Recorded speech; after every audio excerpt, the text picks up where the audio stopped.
one of the things you do so masterfully in this book is let us watch you in these conversations and share your, we're standing in line at the airport with you, and we're sitting on a plane while you don't get served drinks and somebody next to you gets two and has to speak up for you. And I watched an earlier interview you did where you said you had a discussion with your publisher about not wanting your picture on the back of a book and sort of not wanting to put yourself into it. And I was just wondering, how did you make the decision about how you put yourself in this book? And it's just so wonderful. But I'm just wondering sort of what went into your thinking? Why that decision? Yes, in all of the other books, Citizen was built on interviews. Mm-hmm. It was a book that I interviewed many people and then wrote Citizen.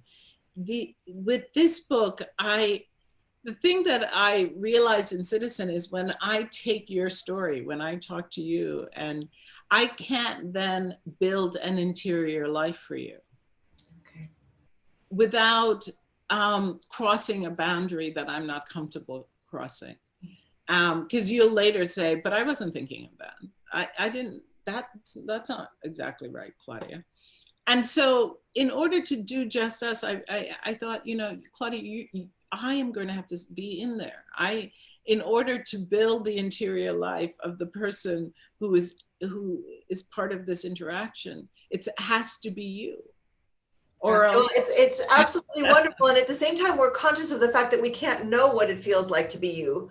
Mm-hmm. But it's just wonderful to be let into that. I have a very similar issue when I'm doing ethics advisory work or even teaching, which is that I always tell people, I don't tell anybody what to do. For among other reasons, I'm not going to be the one walking in the shoes and living out the consequences of the decisions. So I can help people structure thinking, I can help open eyes, listen better, etc., understand what's at stake in complicated ethical questions. But I'm not going to be the one living with the consequences, so I don't make decisions for other people. I'm glad you say that, because one of the criticisms Justice has had is, what's the solution? Where, this book doesn't tell us what to do. And, I'm like, I never intended to tell you what to do.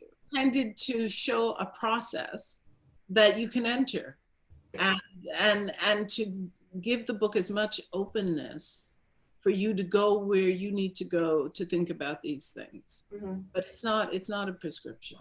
But even in the white card, I mean, just to finish this topic of how we have the conversation and negotiating and taking responsibility for your role in the conversation, that wonderful line about, I think Charlotte says it towards the end, of why don't you make you your project? I think we need to be, as you say, kind of accommodating the other person in the conversation. And at the same time, we need to be ever so more mindful of ourselves, and that these issues are not about someone else. They're not somebody else's problem.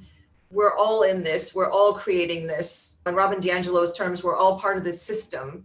But I thought that was just a wonderful line. We're all running around making everybody else the project. And it says I think white people go around thinking there's racism without racists, and, right.